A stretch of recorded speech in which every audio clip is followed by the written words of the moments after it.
HorrorBabble's Subterranean Terror, Volume 2. 10 More Tales of the Underground.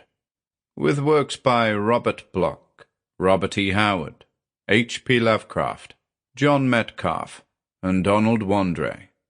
Narrated by Ian Gordon. Hey, You Down There, by Harold Rolseth.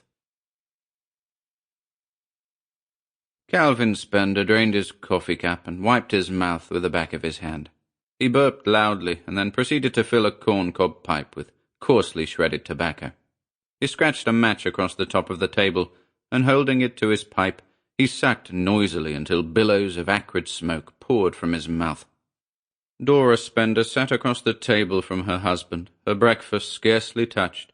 She coughed lightly, and then, as no frown appeared on Calvin's brow, she said, "Are you going to dig in the well this morning, Calvin?"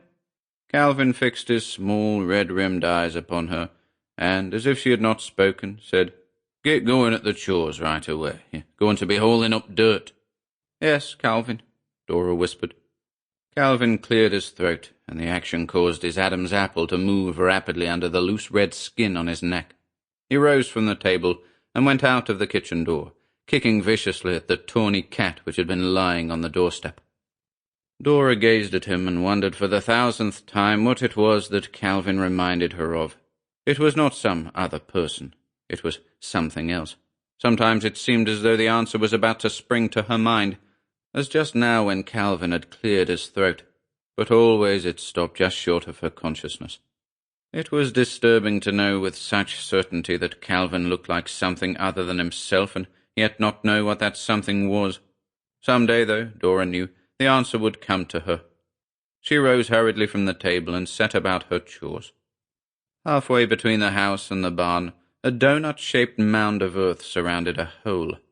Calvin went to the edge of the hole and stared down into it distastefully. Only necessity could have forced him to tackle this task, but it was either this digging or the hauling of barrels and barrels of water each day from Nordfisher's farm 1/2 mile down the road. Calvin's herd of scrub cattle was small, but the amount of water it drank was astonishing.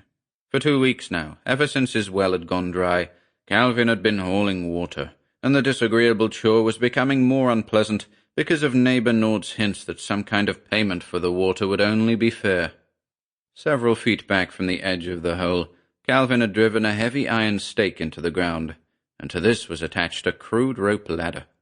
The rope ladder had become necessary when the hole had reached a depth well beyond the length of any wooden ladder Calvin owned. Sample complete. Ready to continue?